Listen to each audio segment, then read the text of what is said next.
June, 530 AD. The sun rises over Mesopotamia the way it always does in this part of the world, without mercy. By the time the first light touches the stone walls of the fortress city of Dara, the air is already hot enough to make a man sweat through his armor before he has taken a single step. And on the plain outside those walls, the ground is trembling. 50,000 soldiers of the Sassanid Persian Empire are moving into position. Cavalry in full iron armor, man and horse both wrapped in steel, their lances catching the morning light. At the center of the Persian line, the most feared fighting force in the known world, the Jayadan. The Immortals stands ready. 10,000 elite cataphracts, each one riding a Nisaean warhorse, a breed so massive and so powerful it seems to belong to a different world than ordinary horses. The Persian army stretches across the plain like a wall of moving iron, and behind it 2 decades of Byzantine defeats stand like a shadow. On the other side of that plain, 25,000 men. That is the Roman side. 25,000 soldiers under the command of a young general most people outside the empire have never heard of. Many of his infantry are not even professional soldiers. The historian Procopius, who was there, who watched all of this unfold, would later call them, not unkindly, a crowd of pitiable peasants, men who had been handed weapons and pointed toward the enemy, men who had trained for weeks, not years. The numbers do not make sense. 2 to 1, at minimum, and on one side, the finest heavy cavalry on earth. On the other, farmers with bows. But here is what you need to know before we go any further. The young Roman general standing between those farmers and 50,000 Persian soldiers did not ask for more troops. He did not retreat into the fortress behind him. He did not pray for a miracle. Or at least if he did not wait for one. He gave his men shovels, and he told them to dig. What happened next was not supposed to be possible, and by the end of this story, you will understand exactly how one man used nothing but earth, just dirt, just the ground beneath everyone's feet to destroy the most powerful cavalry force in the world, and in doing so, change the entire shape of history. If you enjoy history told clearly, without the dry textbook feeling, subscribe so you never have to search for this channel again. This is exactly the kind of story we tell here.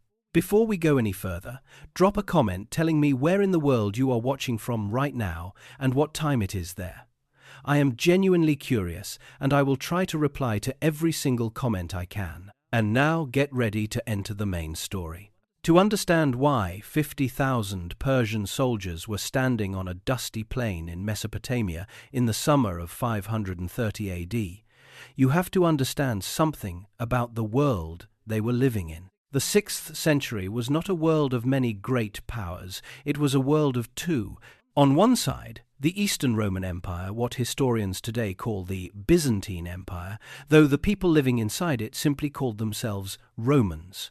On the other side, the Sassanid Persian Empire, a civilization that traced its roots back centuries, a military machine of staggering sophistication and a rival that Rome had never truly defeated, not in any permanent way, not since the Republic itself was young. These 2 empires had been fighting each other, in one form or another, for 300 years. Not constantly. There were truces, there were treaties. There were decades of uneasy coexistence where the frontier barely moved and the merchants on both sides went about their business. But the conflict always returned, because the conflict was not really about borders. It was about something harder to resolve than borders. It was about which civilization had the right to call itself the greatest power in the world. By 530 AD, the Sassanids were winning that argument. Not decisively, not permanently, but on the battlefield, in the provinces that changed hands, in the slow, grinding erosion of Byzantine confidence on the Eastern Front, the Persians held the advantage. The Byzantines had lost engagements, lost territory, lost generals, and in some ways, worst of all, lost the feeling that they could win. Emperor Justinian I had taken the throne in Constantinople 3 years earlier, in 527 AD. He was a man of enormous ambition and almost no patience for the idea that Rome had declined beyond recovery. He wanted his empire back, not just the territory that had recently slipped away, but the old territory, the western provinces swallowed by barbarian kingdoms, Italy, North Africa, Spain. He wanted the whole thing. And that meant he needed the eastern frontier stable. He needed someone who could hold the line against Persia long enough for him to look west. What he had was a young officer named Flavius Belisarius. Belisarius was born somewhere in the Balkans, in a province the Romans called Illyria or Thrace, to a family of no particular distinction. He had come up through the army the hard way, earned a place in the imperial bodyguard, caught the attention of the emperor, and been given commands earlier than most men his age could have expected. He was somewhere between 25 and 30 years old at the time of Dara. The exact date of his birth is not recorded with certainty, and historians have debated it. What we know is that he was young, younger than a man commanding forces of this size had any right to be, and he had already failed twice. In 528 AD, Belisarius had been part of 2 Byzantine defeats on the eastern front, the battles of Thanuris and Minduus, where Persian forces had proven once again that Byzantine infantry and cavalry could not simply match Persian discipline and strength in an open engagement. He had retreated, his men had suffered, and yet, inexplicably, Justinian promoted him, gave him full command of the eastern forces, sent him back to the frontier with a co-commander named Hermogenes, partly as a practical military arrangement, and partly, one suspects, because Justinian was not yet entirely sure what he had in Belisarius and wanted someone watching. That detail matters. Belisarius was fighting with something to prove, not just to the Persians, but to the man who had trusted him against all evidence. Now, the enemy. If Belisarius is the human center of this story, the Persian army is the force of nature he had to solve. And to understand why what Belisarius did was remarkable, you have to feel not just know, but feel what 50,000 Sassanid soldiers actually meant. The core of Persian military power was its cavalry, not horses ridden by men in light armor carrying bows and hoping for the best. Something far more terrifying. The Savaran, the heavy cavalry of the Sassanid nobility, were armored from head to boot in iron plate, riding horses that were themselves armored in iron across the chest and flanks. When 500 of these men charged in formation, the ground shook. The sound was like nothing a foot soldier could prepare himself for the hammering weight of thousands of pounds of steel and muscle accelerating toward you, and the knowledge that your shield and your courage were probably not going to be enough. And above even the Savaran, there were the Jayadan, the Immortals. 10,000 of the finest heavy cavalry soldiers the Sassanid Empire could produce. Their numbers always maintained at exactly 10,000 when one fell. Another was trained to replace him. They were outfitted more heavily than even the standard Savaran, riding the Nisaean warhorse, a breed developed over centuries in northeastern Iran, specifically to carry men in full armor at combat speed. The Nisaean was not just large, it was the largest warhorse in the world at that time, bred through generations for one purpose: to be unstoppable. The Immortals had not lost to the Byzantines, not recently and not often, and perhaps not ever in a straightforward field engagement. They were the guarantee that if a battle came down to cavalry against cavalry, Persia would win. The war itself had started because of religion, as so many conflicts in this era did. The Sassanid Emperor Kavad I had tried to pressure the Kingdom of Iberia, a small Christian kingdom in the Caucasus, in what is now the country of Georgia, to abandon Christianity and adopt the Zoroastrian faith of Persia. The Iberian king refused. He fled to Constantinople and appealed to the Romans for protection. Justinian's predecessor, Emperor Justin I, responded by sheltering the Iberians, and just like that, the long truce between the two empires cracked open. By 529, Kavad had sent 40,000 soldiers toward the Byzantine fortress city of Dara. He added 10,000 more the night before the second day of battle. He wanted Dara taken. He wanted the eastern frontier broken open. And to command his forces, he sent a general named Perozes, a capable commander, leading a force that, by every rational calculation, should have been overwhelming. Dara itself was not just a city, it was a lock on a door. The fortress sat at the junction of major roads between Roman Mesopotamia and Persian territory, close enough to the Persian city of Nisibis that it had been a source of irritation to the Sassanids since the Byzantines built it. Losing Dara would not just be a military defeat. It would tear open the eastern approach to the empire's most important provinces and leave the road to Constantinople itself exposed, step by step, year by year. This is what Belisarius was defending. Not just a fortress, an empire's future, his own reputation, the faith of a suspicious emperor who had given him one more chance when most men would not have. And he was defending it with 25,000 soldiers, many of them inexperienced, against a force twice the size, led by cavalry that his own troops had every reason to fear. There is something universal in that moment, standing in a position where the numbers are against you, and the only weapon you have left is how you think. It is the same pressure that tests any person in any era when the obvious move is retreat and the only other option is to be smarter than the situation expects. Belisarius was about to be very, very smart. One final note before we move forward.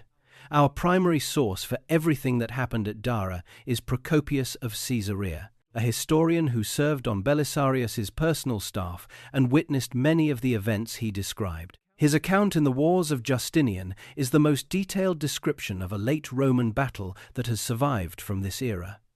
But Procopius admired Belisarius deeply, and his account is not neutral. Where his numbers seem precise, we should hold them with appropriate care. Modern historians generally accept the broad outline of events.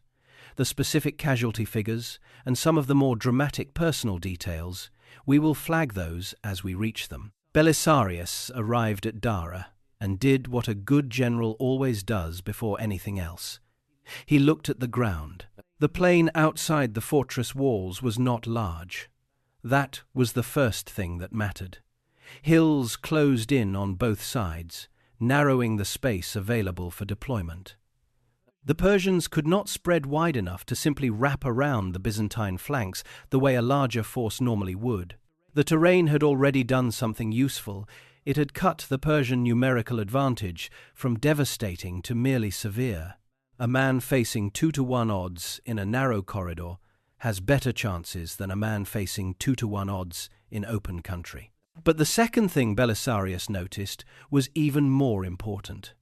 The ground itself was soft enough to dig, and behind his position, close enough to provide supporting fire from the battlements, stood the walls of Dara.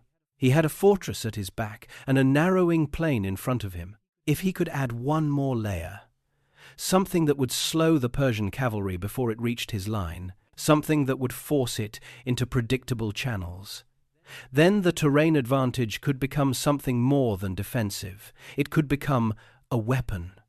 This is where the dirt trick begins. Belisarius gave the order to dig. His infantry, including those pitiable peasants, Procopius would later describe, spent the days before the battle moving earth. They dug a trench across the battlefield, not in a single straight line, but in a carefully designed shape. The flanks of the trench were pushed forward, out toward the Persian side of the field. The center was pulled back, closer to the walls of Dara. The result was a shallow crescent, or something close to it, a shape that accomplished several things at once. The trench was dug wide enough that a horse could not leap across it cleanly. Not a Nisaean warhorse, not even a Savaran cataphract on a smaller animal. Any cavalry that tried to simply charge across the trench would crash into the far wall or stop at the edge. The only way through was around the flanks of the trench, or through gaps, and here is the crucial detail gaps that Belisarius had deliberately left open at specific points. Those gaps were not weaknesses. They looked like weaknesses. That was the point. They were openings wide enough for cavalry to pass through, positioned at the angles of the trench's shape, at places where any attacking force would naturally want to push through. And behind each gap, Belisarius had positioned something waiting. According to the historian Irfan Shahid, Belisarius borrowed this tactic from the Persians themselves, specifically from the Battle of Thanuris in 528, where Persian field works had contributed to the Byzantine defeat. Belisarius had been on the losing side of that battle. He had watched the trick work. He had filed it away, thought about it, and decided that what had been done to him could be done in return, with adjustments. That is worth pausing on for a moment. He learned his most decisive weapon from the battle that humiliated him. In my view, this is one of the most underappreciated elements of great leadership, not the ability to avoid failure, but the ability to study it without flinching and extract something useful from the wreckage. Belisarius did not recover from his defeats by pretending they had not happened. He recovered by understanding exactly why they had happened and turning that understanding into a plan. Now, the army he built behind that trench. Belisarius had roughly 25,000 men, 10,000 infantry, 15,000 cavalry, along with smaller allied contingents, Sassanid Arab horsemen fighting on the Byzantine side, and critically, a force of Hunnic and Herulic mercenaries who were not Roman at all, but who were among the finest light cavalry in the world. The infantry went behind the center section of the trench, the part that was pulled back closest to Dara's walls. This was not an accident. The infantry were his weakest element, inexperienced, lightly trained, not capable of winning a direct melee against Persian armored lancers. Behind the trench, they did not need to win a melee. They needed to stand, shoot arrows, and not break. The walls of Dara behind them provided additional archers firing over their heads. The trench in front of them provided a barrier that meant no Persian horseman could simply ride them down. In that specific position, their weaknesses had been removed from the equation. On the two flanks of the trench, ahead of the infantry's position, Belisarius placed his regular Byzantine cavalry. They were better than the infantry. Not as good as Persian heavy cavalry. But they did not need to be, because they too were behind the trench on their section of the field, and they were not fighting alone. Tucked in along the interior side of each cavalry wing, just behind the gaps in the trench, were small, concentrated forces of Hunnic horsemen. On the left flank, 300 Huns under two commanders named Sunicus and Aigan. On the right flank, a comparable number under Simus and Ascan. These men were not armoured heavily. They rode fast, manoeuvred fast, and could cover ground at a speed that Persian cataphracts, weighted down in full iron armour, simply could not match. They were positioned exactly where the gaps in the trench would funnel any Persian cavalry that broke through, not to stop the breakthrough, but to hit the Persian horsemen from the side the moment they thought they had succeeded. On the far left of the Byzantine line, off to the side where a low hill provided cover, Belisarius hid 300 Herulian cavalry under a commander named Faras, 300 men, invisible to Perozes, waiting. They were the ambush element, the force that would appear from a direction the Persians had not accounted for. At the moment, they were most committed to an attack. And behind everything, held back in the center, was Belisarius's personal reserve, his bucellari, his household cavalry, the finest soldiers he personally commanded, loyal to him individually and trained to his standards. 1,500 men, perhaps, though the exact number in his personal guard at this engagement is not recorded with certainty. This was his fist. He would not use it early. He would use it once, at the right moment, and it would end the battle. Perozes, observing all of this from the Persian side of the field, reportedly did not attack on the first day. He looked at the Byzantine position, the trench, the carefully arranged units, the walls behind, and according to Procopius, his army seemed genuinely uncertain what to do with what it was seeing. This was not how the Romans usually fought. They usually retreated into fortresses or met the Persians in a more conventional deployment. This arrangement of ditches and layered positions was unfamiliar. So Perozes waited. He sent for reinforcements from the city of Nisibis, about 15 miles away. 10,000 more soldiers arrived that evening, pushing his total to 50,000. He may have believed that pure mass would solve whatever problem the trench posed. On that first day, while both sides took stock of each other, there were individual combats, small engagements between champions from each army, the kind of thing that ancient and medieval sources describe regularly, and that probably did happen in some form, though the scale may be exaggerated by storytellers. Procopius describes one episode in particular that has stayed with historians for 1,500 years, possibly because it is extraordinary, and possibly because it illustrates something true about the nature of the army Belisarius had built, even if the specific details cannot be fully verified. According to Procopius, a Persian champion rode forward and issued a challenge. The man who accepted it was not a centurion or a cavalry officer. He was a man named Andreas, who had originally been a bath slave, a servant in Belisarius's personal household, and who had secretly been training alongside the general's household cavalry. Andreas rode out, fought the Persian champion in single combat in front of both armies, and killed him. Then a second Persian champion came forward. Andreas killed him too. Procopius uses this moment to set a tone. Whether the details are precisely accurate is something modern scholars debate. Procopius had a habit of building narrative moments that served rhetorical purposes, and some historians believe individual combat descriptions in his work are partly literary devices rather than pure reportage. What the story communicates, accurate or not, is something real about Belisarius's army.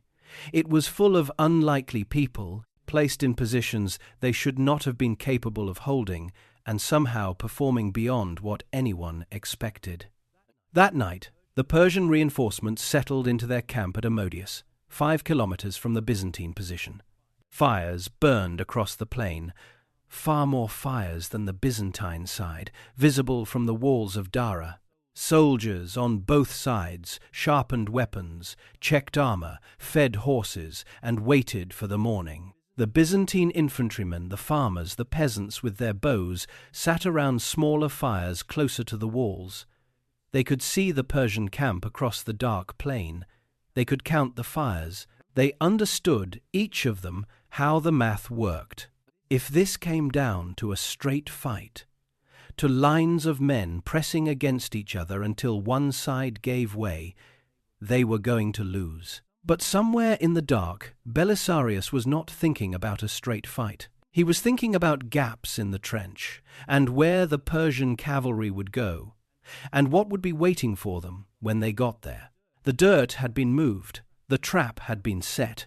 The rest would depend on whether the Persians did exactly what Belisarius believed they would. Dawn came fast on the second day, the way it always does in the desert.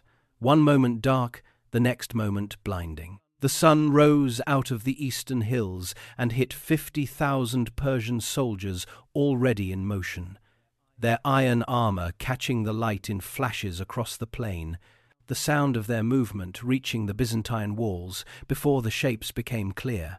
Perozes had made his decision. He would attack both flanks simultaneously, drive the Byzantine cavalry back on both sides, collapse the wings, and then push through the center where the infantry, the peasants, the farmers, the men who were never supposed to be soldiers would have nowhere to retreat except into the walls of the city behind them.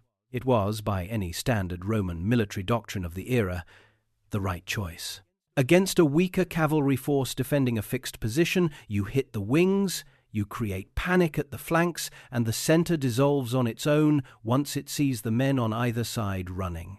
Perozes had every reason to believe this would work. He had done it before. His army had done it to the Byzantines before. The Persian infantry advanced first, filling the center of the field in two dense lines. Slingers, archers, javelin men in the front, backed by heavier infantry and conscript levies behind them. Behind the infantry, held back, the Jaidan waited. Perozes kept his best cavalry in reserve, which was sound thinking. You do not spend your most valuable asset early. You spend it when the moment demands it. The Persian archers and the Byzantine archers began exchanging fire almost simultaneously. Procopius describes what followed with unusual vividness. The arrows from both sides, so numerous they darkened the air above the battlefield, a cloud of fletched shafts that seemed to hang between the two armies before falling. The Persians were shooting from a slightly higher density of archers, and their volleys were heavier. But the Byzantine infantry behind the trench had cover. The trench itself forced Persian arrows to arc higher to reach them, reducing accuracy. The fortifications of Dara behind them meant that if any Byzantine infantry broke, they had somewhere to fall back to and rally. The first serious cavalry probe came on the Byzantine right, Persian cavalry pushing forward under Barismanes, testing the position, trying to find where the trench was weakest or where the Byzantine cavalry might be lured out of position. The Byzantine horsemen on that flank gave ground. That was intentional, or at least it became intentional quickly, because giving ground slightly was better than committing to a clash they would lose. The Persian horsemen advanced and then stopped, uncertain, aware that something was off about how easily the Byzantines were retreating. They pulled back. Comment Dara right now if you think preparation matters more than raw numbers. I think you know the answer by this point. For a while, an hour, perhaps more, time in ancient battles is impossible to reconstruct. With precision, the two sides exchanged arrows and tested each other's edges without a decisive engagement. This was the part of the battle that looked like nothing from the outside, but that was, in fact, intensely important. Perozes was looking for a weakness. Belisarius was waiting for Perozes to commit. Then Perozes sent his cavalry on the right, the Persian left, which was Barismanes's command, against the Byzantine left flank, in a concentrated push. This was the first real attack, and it worked. Initially, the Persian cavalry hit the Byzantine horsemen on the left flank with more weight than the Byzantines could easily absorb. The trench slowed the initial approach, but the Persians found the angle and pushed through, crossing over, pressing the Byzantine cavalry back. These were not the Immortals. These were regular, Savaran, heavy cavalry, but they were still better than what was facing them, and they knew it, and they rode like it. The Byzantine left began to give ground not in a rout, not yet, but in the controlled retreat of men who are being pushed harder than they can hold. Perozes saw it and felt the pull of optimism. His right flank was succeeding. But this is where Belisarius's positioning revealed itself. Pharas, hiding with 300 Herulian cavalry in the dead ground behind the low hill on the Byzantine far left, had been watching. When the Persian cavalry pushed forward far enough, when they were committed to the pursuit, when their attention was locked on the retreating Byzantine horsemen in front of them, Pharas led his Herulians out. They did not charge from the front. They came from the side, from an angle that Barismanes had not guarded because he had not known anyone was there. 300 light cavalry hitting the flank of an advancing force that was already extended, already moving fast, already convinced it was winning. Simultaneously, Sunikaz and his Hunnik horsemen surged forward through one of the gaps in the trench, the gaps that had been left there, waiting, and hit the Persian cavalry from the interior, from the direction no charging force expects to be struck. The Persian cavalry on that flank found itself between two forces it had not seen, in a space it had entered confidently, being attacked from directions that should not have had enemies in them. Barismanes, the one-eyed commander of that Persian wing, tried to hold his force together. He failed. Sunikaz drove directly through the chaos and killed Barismanes personally, the general, the commander, the organizing mind of that entire wing. When the man holding a unit together dies, the unit does not always hold. This one did not. The Persian right, which had been advancing moments before, shattered. The survivors ran. The Byzantine left cavalry, which had been retreating, turned back around and pursued. It was over on that side of the field within the span of minutes.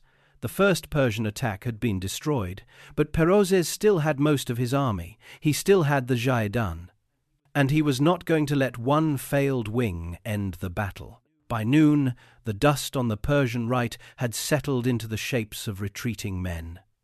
By noon, Perozes was already reorganizing, already giving orders, already pointing his attention to the other flank. This is where the story turns. Perozes made the choice that Belisarius had spent days preparing for. He drew the Jaidan forward, the Immortals, the cavalry he had held in reserve through the entire morning, the force he had been saving for the moment when he needed to break something that would not break otherwise. He sent them against the Byzantine right flank, the side that had not yet been seriously tested, the side that was now slightly isolated, because the attention and reinforcement of the battle had been drawn to the other wing. The Immortals advanced. The sound of them was different. Every soldier in the Byzantine line could hear the difference between ordinary cavalry and this. The Nisaean horses were heavier, their gait deeper, their armor adding a grinding resonance to the thunder of hooves. They moved like an iron tide, the kind that does not slow down, does not hesitate, and had never, in the experience of the men watching, learned the meaning of retreat. Comment yes right now if you would have been terrified watching 10,000 armored cavalry ride toward you. There is no shame in it. Every man on that Byzantine right wing was thinking the same thing. The Byzantine cavalry on the right tried to hold. They could not. The Immortals hit the trench angle and pushed through, exploiting the force that had been sent against them, driving back the Byzantine horsemen with the kind of casual, mechanical efficiency that comes from a unit that has done this enough times that panic is no longer a factor.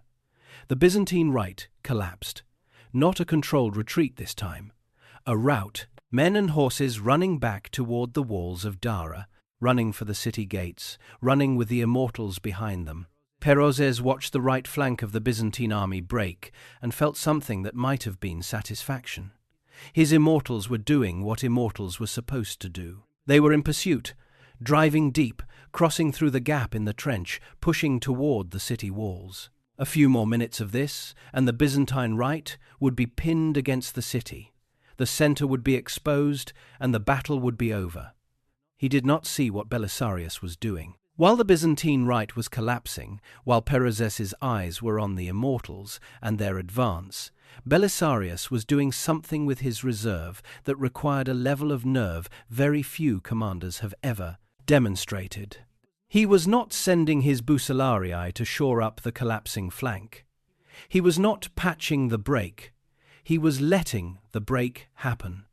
Because the Immortals, in their advance, had done something that Belisarius had planned for, they had extended.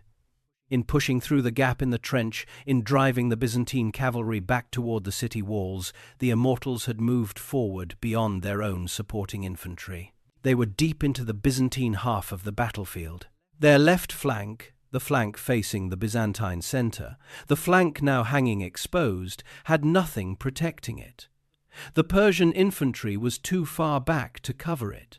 The rest of the Persian cavalry was dealing with its own problems from the first phase of the battle. For approximately 30 seconds, the most powerful cavalry force in the known world was moving forward, committed, extended, and exposed on one side. Belisarius launched everything. The bucellarii, his personal reserve, his finest soldiers, moved out from the center at full speed. The Hunnic cavalry that had destroyed the Persian right wing earlier had already been redirected. One group came in from the front angle, hitting the Immortals from the side. A second group of 600 Hunnic riders crossed through the trench from a different gap, appearing behind the Immortals, cutting off the route back. The Byzantine cavalry that had been running toward the city gates, the men who had been routed, who had looked like they were finished, heard a horn signal. They stopped. They turned, and they rode back into the battle. The Immortals were surrounded on three sides, with the walls of Dara behind them and enemies on their left flank, their right flank, and now pressing against their rear. There is a moment in battle that has no sound. Not silence, there is never silence when 50,000 men are engaged. But a moment when the noise stops making sense, when the pattern breaks, when the soldiers in the middle of it realize simultaneously that something has changed and that they do not know which direction is safe anymore. That moment arrived for the Immortals. The standard of the Jayadhan, the banner that had never been taken, the symbol of a unit that numbered itself among the invincible, went down. Sunikas, the Hunnic cavalry commander who had already killed the Persian general Barismanas on the other flank hours before, drove through the collapse and cut down the standard-bearer. When the banner of the Immortals fell, the men watching it fall made calculations faster than conscious thought, and the calculations all pointed in the same direction. Run. They ran.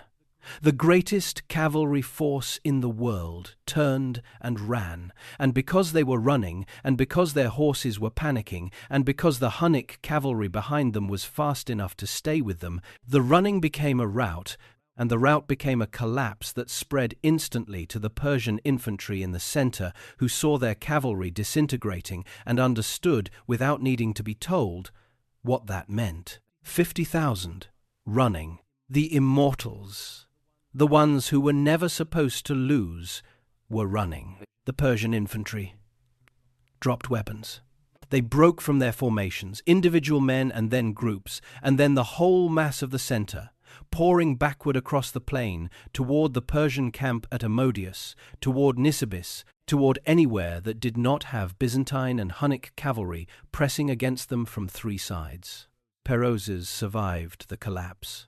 He was a general, not a champion, and generals have horses and distance and the presence of mind to stay ahead of disasters when disasters happen. He pulled back with what remained of his command and retreated toward Nisibis. Belisarius let them go.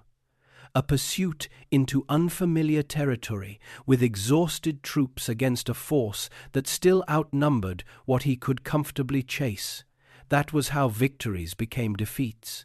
He sent the cavalry a few miles, inflicted more casualties, and then ordered them back. The battle was over. The plain outside Dara, which that morning had held the finest army in the Eastern world, was empty now except for the dead, the abandoned equipment, and the dust that had not yet settled from the boots of 50,000 men running away from something that had never been supposed to beat them. In the long orange light of a Mesopotamian afternoon, Belisarius looked at what a trench full of earth had done.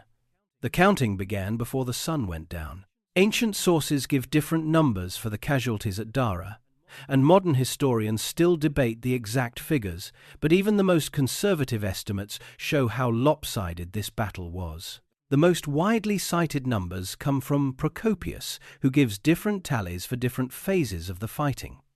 For the Byzantine side, total losses are generally estimated at fewer than 5,000. For the Persians, Procopius records at least 3,000 dead on the right wing alone, in the phase involving the Herulian ambush. The overall Persian casualty figure is recorded elsewhere at 8,000 or more dead, with a comparable number captured or missing. The ratio was not close. The force that had arrived with 50,000 soldiers and the Immortals at the front of the line had lost more than 3 times what it had inflicted. Of the commanders, Barismanas, the one-eyed general of the Persian right wing, had died on the field, killed by Sunikas during the collapse of the first major Persian attack. His death had been one of the pivots of the entire battle, the moment when the Persian right stopped being a dangerous attacking force and became a mass of disorganized men looking for a way back to camp. Perozes reached Nisibis alive. He had the experience that every general dreads the experience of writing a report to his emperor, explaining why 50,000 soldiers had not been enough.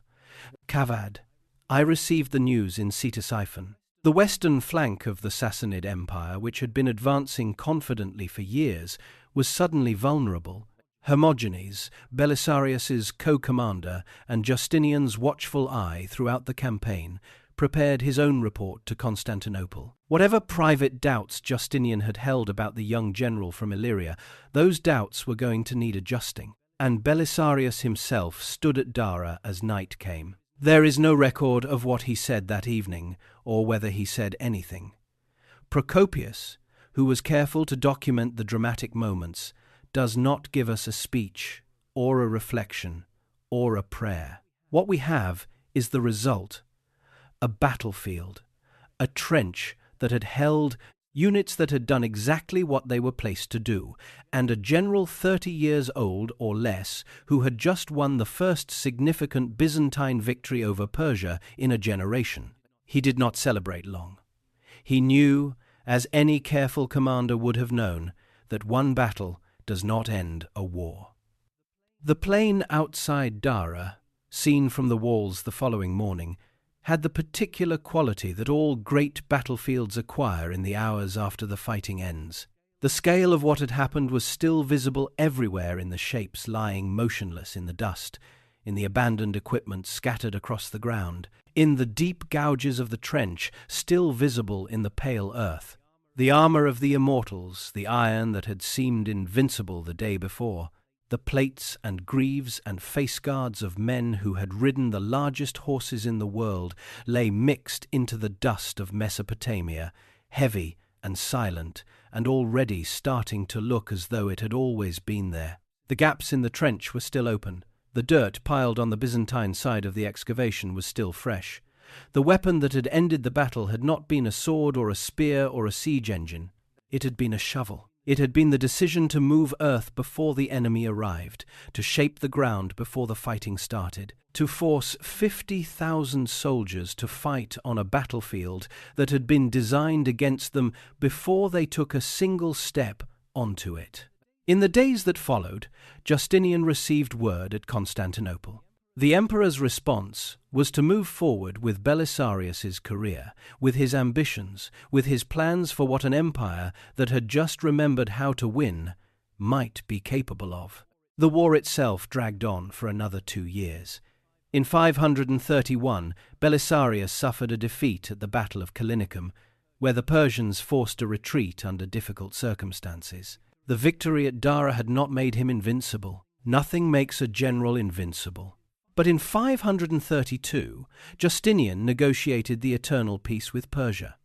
The eastern frontier stabilized, at a cost the Byzantines agreed to pay annual tribute, but it stabilized.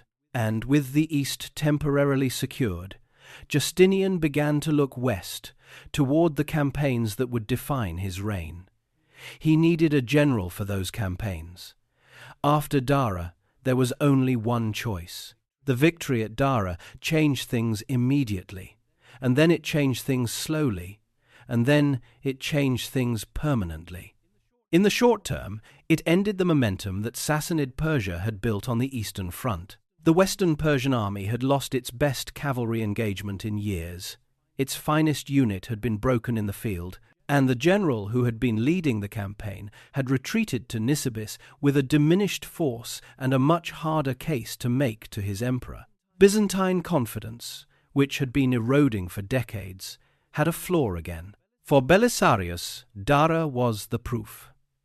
Justinian needed to see it, needed evidence, not promise, that this young officer from the provinces could do what needed to be done. He got that evidence on a plain outside a fortress city in Mesopotamia in June of 530.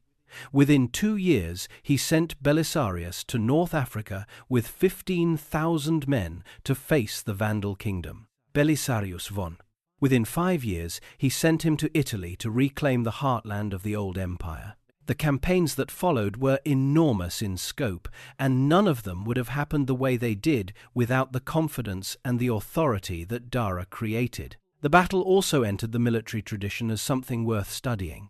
Belisarius's use of what strategists later called interior lines, the ability to hold a central position and move reserves quickly to threatened points on either flank, was not invented at Dara, but it had rarely been executed so cleanly against such a numerically superior opponent. The combination of prepared fieldworks, layered defensive positions, hidden reserve cavalry, and a deliberate ambush element disguised within the overall deployment was something other commanders looked at and thought about for a long time afterward. And the account of it survived. Procopius wrote it down. He described the trench and its angles, the positioning of the Huns behind the gaps, the Herulians hidden behind the hill, the reserve held back until the single moment when its use would be decisive. He described the standard of the Immortals falling. He described Sunnikas killing 2 Persian generals in one battle. Because Procopius wrote it down with enough detail, and because his account was copied and preserved through the centuries, we can still stand in the outline of that afternoon and see almost exactly what happened. Most battles do not survive that clearly. Most battles are names and dates and rough casualty estimates, the texture completely lost. Dara kept its texture. That is one of the stranger legacies of a battle that almost nobody knows about today. Here is what this story means.